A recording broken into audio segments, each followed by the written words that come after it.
just fashion in general, right? Do you think it's more performative rather than an intentional act? Yeah, like social media, how do you choose what to What post to and share, what- Exactly. And sometimes there are things that move the needle, but it's not for you to speak on. All of it's performative. Anyone who says that it's not performative is performing. Today's guest is changing the way we think about clothing and fashion. Claudia Poh is the founder of adaptive fashion brand Werable, founded in 2019, a fashion label built on empathy, inclusion, and dignity. She is also on the Harper's Bazaar 2024 Power List, and she's showing the fashion world that thoughtful design isn't just about trends, it's about responsibility.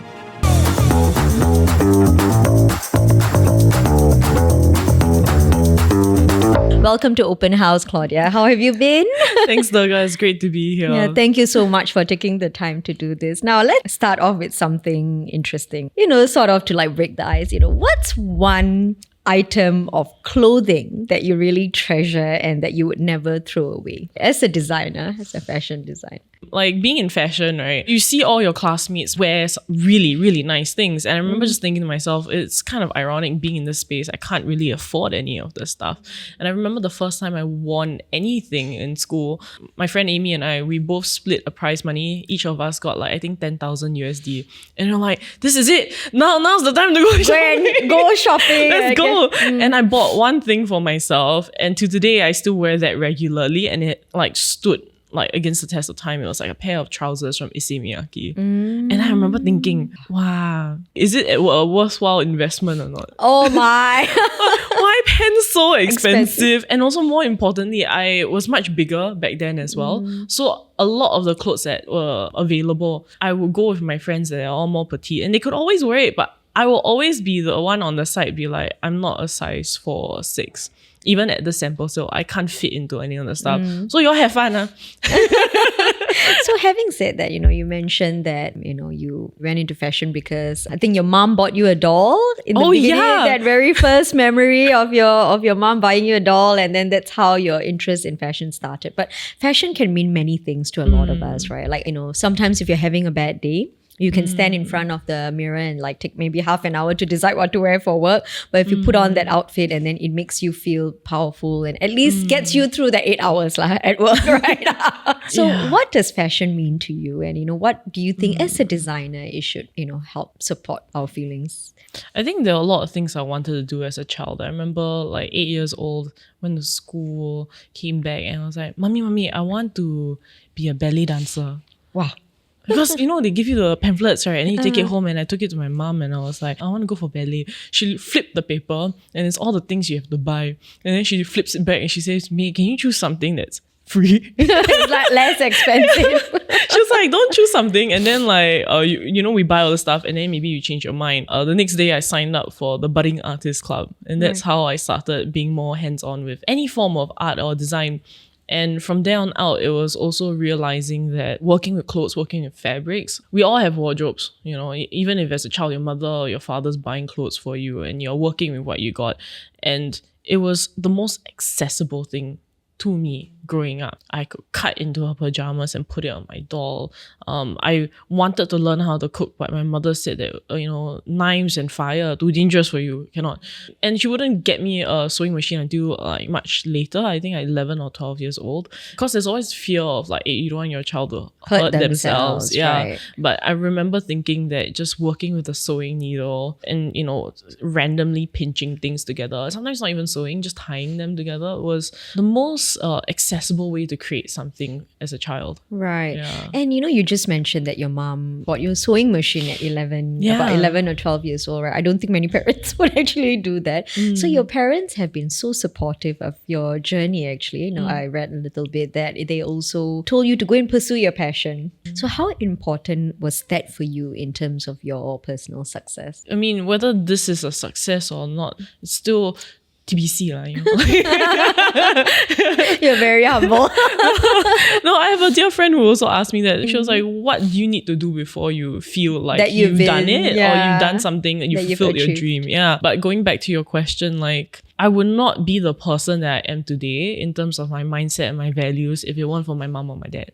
Yeah. And they were very strict about it. for different reasons. And it was never about doing very well in school, but it was more so of like, if you say you want something and your actions are not aligned, we as parents will hold you accountable to it. Right. So that was really life-changing. Yeah. So they actually put you to tasks. That means don't say you want to do something, but don't work towards it. 11 or 12, I got like 176 for my prelims and I hid it from them. And my father pulled me aside and he was like, so yeah, you can't go to art school. Like, just so you know. Is this for O levels? No, it was just PSLE. Yeah. Right. And like, okay. he was straight up just Honest with you. Yeah, I remember he had a few phrases that he used growing up was pull your socks up or get a grip. Now, you started Werable during the pandemic, right? Yes. Oh my, it's like not the best time to start a business, right? What were some of the challenges you faced and, you know, how did you sort of overcome them? Ooh, I think one of the key challenges, right, was more so how certain you are with your own convictions. And when you receive feedback, how do you not get swayed in your own convictions? So I remember thinking that like, oh, these are all people that I really admire. So what they're saying, and they've got so much more experience than me, so what they're saying must be true lah. And then I remember like going with those decisions and realizing that, hey, this isn't me and this isn't something that I want to continue. I want to change the way I'm doing things. But realizing that it's okay if people don't agree and realizing that some might look at it and say it's a poor business decision, but I disagreed. Like, I remember a lot of people were asking me like, why are you doing this? And how are you making money? And I remember thinking that like all the things up to now in hindsight 4 years, right, the things that I did for money, right, are the things I regret the most. Not to say that come to Claudia with free work, not anymore. Okay? But the things that I did for free, right, that I thought was small things for me to do on the weekend and I paid no mind to it, were the things that became a gift that I kept giving. Yeah, I guess, right? Yeah. Because life is not so transactional. How do you assess the value of friendship or even someone that you meet in passing, you know? I can never begin to like make assumptions about who someone is. So why would I want to take a stab at it? Right, true. Exactly. And what have been the biggest wins for Werable? You said earlier, very humble, but you said earlier that maybe you feel that you haven't quite gotten there yet, but now this is a question for you to think. It's because you're always still in the fight, you know? Yeah, like, I mean every business is, right? Yeah, like they're that's constantly trying to stay afloat or they're trying to do better. So what would you say, Claudia, is like from your perspective the biggest wins for Werable? Got a text message from my boss saying good job. Wow, I was so happy. I was like, pop the champagne, let's go. Words of affirmation. Right. Aside to that encouragement. Oh, sorry. Yeah, aside to that encouragement, I would say I had such a good fortune of meeting so many nice people along the way. It's crazy actually, like how kind people have been.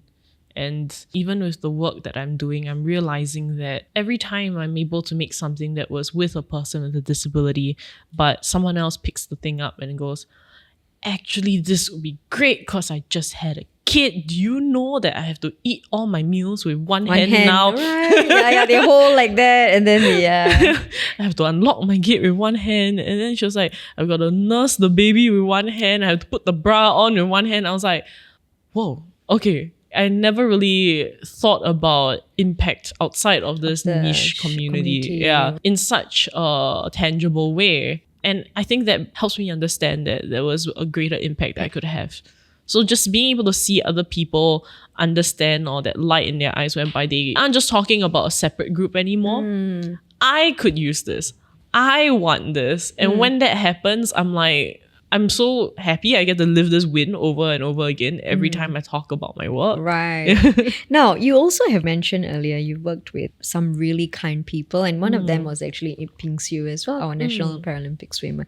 How was that like for you, working with someone, you know, who's won medals for the country? And she's super like down to earth and she's super kind. Like the first time we met was at a Starbucks at Kallang Stadium and we were chatting about my business plan and idea, and I said to her, do you think it's it's worth doing here. And she pointed out something that I was conflating to target groups, that persons with disabilities and the aging were somehow the same. She said to me, I think that there's a greater potential for you to design for the aging and not for the youth, because she gave herself as an example.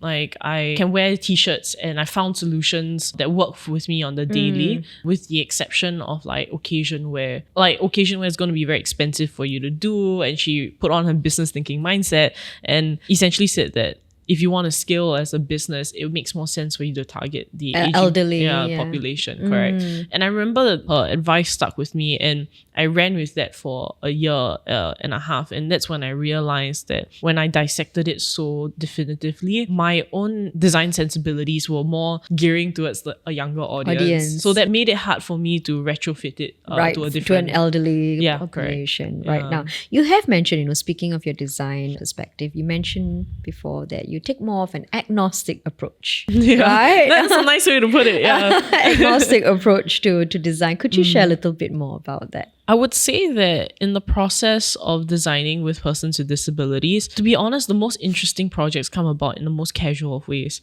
There's a text message, hey Claudia, actually my hand has a natural tendency to curl up after my stroke. And I no longer go for rehab, but I need a way for me to stretch my arm out on the daily. And all my pockets are cut too high. I need a lower sitting pocket. Can we do an alteration of some sort?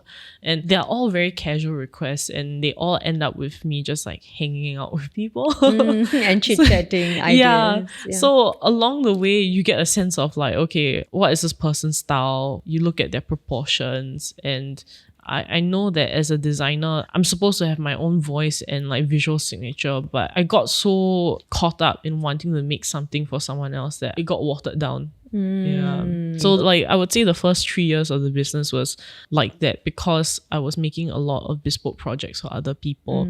I remember also interactions where people come to me and they say, you're the designer. I don't know what I want. Tell me what I should want. Ah, okay. I was like, oh, I see your point. Right. I get what you mean. It's kind of like, I always say this, right? Like Steve Jobs with a laptop. We didn't know we needed a Mac until he told us that we needed a Mac. It's a similar type of concept, right? Now, what lessons have you learned designing for people who are differently able? I mean, not just from a design perspective, as a person, as a human being, what stands out to you the most? It's about building trust, I think. And it's very difficult to do so if we approach it in a way that maybe we were taught in school. As designers, you're like, it's called research. You go interview 10 people and then you will find out everything you need to find out with these 10 people. No. It doesn't work that way. You can talk to 10 people and everyone's talking about different problems. But if you're not scoping the problem with clarity, you don't have a hypothesis to solve for. Exactly. Yeah. So it's interesting in this case whereby I have to some extent rejected that process. Because I found that it didn't work. Responses were curated. People will only tell you whatever they believe or they want to hear. They will reverse engineer accordingly. So I found that just going into conversations with little to no expectations, just wanting to learn, has helped tremendously. Also, likewise, like when you build relationships like that, it helps because adaptive design is all about willingness for failure. You will try your best shot at something. This applies to business as well. You try your best shot at something, and you don't start a business by saying, I don't want to lose any money. No, it doesn't work. Yeah, it just doesn't work. I want to find love, but I don't want to break my heart. And don't want to be disappointed. Yeah. No such thing. But like, the pain of growth. Pain of growth. Yeah. Exactly. But like, what happened was that with adaptive design, we go into it with the absolute hope that you could improve someone's life. But you also need a strong enough foundation and relationship with the person to be like, we're going to try our very best, but there's some things that might not work out. Yeah. And it's very different if someone's paying you for a service and they don't get what they want. Exactly. And that's the last thing I ever want, is to promise someone something that I cannot deliver. Exactly. Exactly. Right. Now, you also combine high-end luxury wear. You've mentioned that before, right? I mean, your outfits look very high-end as well. And you felt that that sort of breaks a certain stigma attached to adaptive fashion. Could you share a little bit more about that? I think at the end of the day, whenever we're making something, we simply want it to be desirable. And it can be desirable because of the way it looks, or it can be desirable because of the way it works. In my book, it would be great if it could be both, but sometimes you can't have everything you want in the world, and it's okay. But like, going back to it, the stigma is very hard to overcome because that's something that I've become known for. I would say most recently at Milan Design Week, we exhibited a bag that we designed for our friend Wei Song. But I remember the conversation was interesting because we got requests from the media to write about the story, and we had images of the bag on Wei Song with his crutches and also on a model without a disability. And as much as we tried to talk about it in the optics that it's for everyone to use and for everyone to wear, the image of the person without disability carrying the bag was never picked up. So it goes back to like, okay, you can't water down your message to be so universal to the point whereby people don't understand the intention of the product. Right. So then it became a very delicate dance, like, how are we going to talk about it? The solve for us really was to not talk about the specific challenges. So we're not marketing or branding based on pain, but marketing and branding it based on aspirations. That's right. Yeah. So all of us may be striving for easier to wear clothing, but then we can afford to be more specific. I want to be able to use my bag with one hand. The correlation between perhaps Wei Song's bag and also a cyclist. Oh, yeah. There are parallels there too. Same. Yeah. And then it becomes my job to find the parallels. Right. So it's not just designing for the differently able. So adaptive fashion really is how you look at the human body, really, right? Yeah. I think it's how we move through the world. Like, I remember when I first started the brand, how was I able to convince and negotiate with people around me that this wasn't a niche market? It was pointing out that you know, there were a lot of clothes that we wear for specific occasions to unlock specific experiences. We want to swim, have to wear swimwear. Want to go to moon, must have spacesuit. If the weather and it is cold, we need a jacket. Winter wear. Yeah. It's all about your context and how you can prepare yourself for your circumstance and your environment. Right. So whether it's your body or your home, that's what I think fashion can do. We can intervene and unlock these experiences depending on what matters to you. Right. Now, most recently, you were in the Milan Design Week. Yeah, that was just in May, right? Yeah, it's quite Please tell us recent. about that. And is that where you actually featured the Wishbone Bag as well? Yes, we were brought to Milan Design Week along with Design Singapore Council. They invited us to go and we exhibited the Wishbone Bag. So this was a bag that I designed with Right. my friend Wei Song. He dropped me a message one day and he was like, messenger bags are really annoying to use when you're using crutches. But the thing is that it's so good because you can grab your things with one hand. Correct. So like, if you've ever tried cycling, right, with a sling bag, it just keeps sliding down because of the natural weight and the way it's designed. So I thought we were just gonna hash it out over one weekend. I was like, hey, come down. My studio is here. Let's work it out on a Saturday. Then it becomes like a 1-2 hour long conversation about like design and identity. And it was like a heavy conversation about what freedom means. I remember just going home and thinking, this bag not gonna be done in one weekend. It's gonna take a while. Yeah, but then I remember just iterating on it so much because I felt like there was always something that could be better with it. And my teammates and my other co-designers as well, they felt like there's certain things that could be better about it. So when Milan Design Week came, we sat back and we were like, I think this is the time to actually showcase it. Out of all the things that we've made, we've iterated this so many times. I think we're actually proud of it. Yes, and you have it here today. Yes, I have it right here. Right. Yes. So maybe if you could share a little bit about, So it's called a wishbone bag because we looked at crutches and different forms of it over the years, and we realized that the key strap that it has looks like a crutch, but also the Chinese character for people. Okay. Yeah, so we looked at themes around wellness and also people in life, which is what the entire brand is like founded upon. And the bag essentially has a magnetic closure that can hold up to 30 kilos. So it's actually a lateral sliding magnet that you can push so with you one don't hand. actually have to click it together. It just latches. Yeah, want to play with it? No? Yes. Why not? Sure. Looks really cool. And it looks like it can hold a lot. Wei Song's 16-inch MacBook. Wow. It's like a lateral sliding one. So I just you gotta, pull it? They go sideways. Oh, Ah. right. And this is the part that a lot of even, able people might struggle with, like, because we always are struggling with that. Pinching the buckles. Pinching the yeah. buckle, and sometimes it gets, this is like a razor bag. Oh, okay. razor So bag, this yeah. is essentially, for women, it's perfect as well because I hate it when the straps cut across my chest. Yes. So it goes around. Ah, I'll show you. Hold yeah, on. maybe, yeah, you can. Ah, that's really cool. And then you click it on. And then yes. there are little thumb Oh, I hooks here like- that you can just pull and tighten. I so see. I'm a casual cyclist as well. Right. So whenever I'm cycling to work, it's been very helpful. I see. But then yeah, you're right. when you're sitting down, you can just take this one out instead. And then Ah, okay. Actually, it looks like a very good, I'm just thinking of the top, a travel bag.